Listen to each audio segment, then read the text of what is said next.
It was 1982. I usually check out people before they ever come in the door, so I made a few phone calls. So I expected a lot, and said he exceeded expectations. Rob hired me into the industry and gave me, a chance in the real estate space. And I was coming into it with zero experience. The first time Rob and I met, we really hit it off, and he hired me that same day I met him. I met Rob nearly 20 years ago at an event. He probably doesn't remember that, but he was always very gracious. I think he knew that I was new into my role, which was actually a competitor of his, and he was always very willing to meet with me. I met Rob when I was first in a fraternity at the University of Washington, and I met him. He was just there all the time, so I figured he was part of the fraternity that I was in. It turns out he was just there visiting some of his friends from high school, so it took me a while to figure out that he wasn't actually part of the same fraternity. I didn't know anyone. I didn't know anything about real estate. I met someone that told me about the industry. I wanted to explore it as a second career. I feel really lucky that I found Rob when I did, because he was instrumental in me getting off the ground and getting going. I met Rob through NAIOP. We both served as presidents. I was in 2006 and he was sometime later. And we crossed paths much more frequently on the University of Washington's Runstad board, advisory board to the real estate department. When I think about Rob, he's down deep, all around good guy. Everybody just likes being around him. He's a lot of fun. It's been that way as long as I've known him. I trust him. I think everybody trusts him. He's got great ideas. He's always willing to share his thoughts and opinions, and they're generally really good. Actually, almost always pretty good.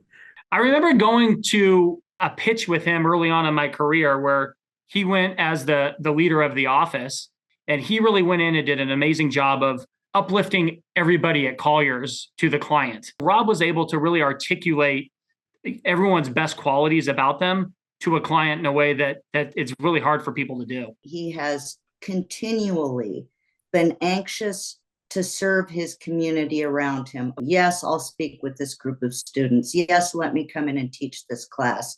Yes, let me brainstorm with you ways that we could be more inclusive of the students. Rob is proof that good guys finish first, and relationships really do matter.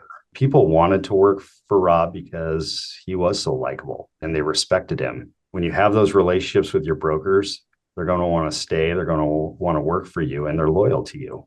Brokerage is so hard to get started in. The first few years, it's really difficult.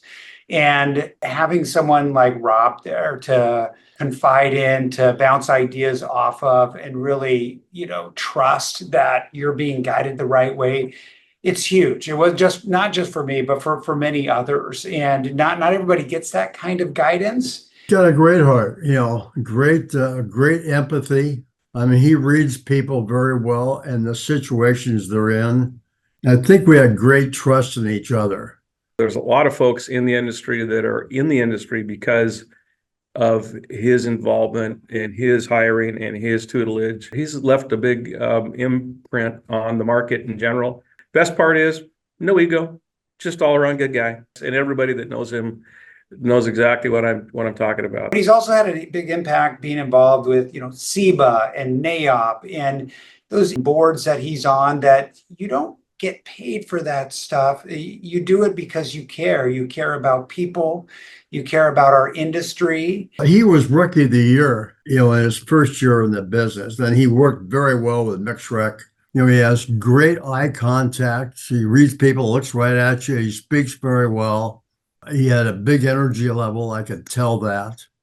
And he just is an A+ type. It is a male-dominated industry, but it's really terrific dealing with Rob, because with Rob, I don't have to consider that woman impact, because I know that he just looks at me as a real estate developer. I don't have meetings with Rob where his eyes slide over me looking for the real decision maker, which I'm telling you is a thing. I know he respects me simply for who I am. Dealmakers was for everybody that was 2 years and under in the business.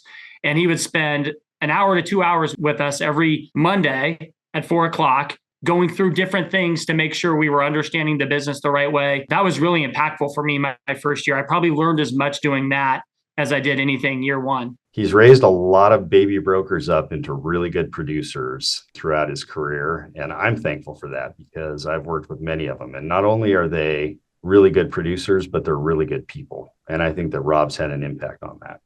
I'm hoping that in retirement, he'll continue to find areas where he can give in ways that are meaningful to him, because what he does for the community is so meaningful. His curiosity will bubble back up. He'll find ways to do some really fun and great things. And he's got Tina there pushing him along. I bet she won't let him sit still for very long at all. And he won't want to. He has had such an impact on so many people and given back to so many people throughout his entire career. If I could wish anything for Rob, it would be that he goes out and gets to do whatever he wants and whatever makes him happy. And I know that's spending time with his family. So I hope he gets to spend a lot of time with his family. We all hope to have that health and freedom to do what we want to do when we retire. And that's what I hope for him, time with his family and to travel and do all the things he wants to do, for sure. Love you, Rob. I'm glad that you're going to take time for yourself and enjoy life. You deserve it. One of my best friends. I mean, I could talk for 2 hours. Don't want everybody falling asleep in the audience.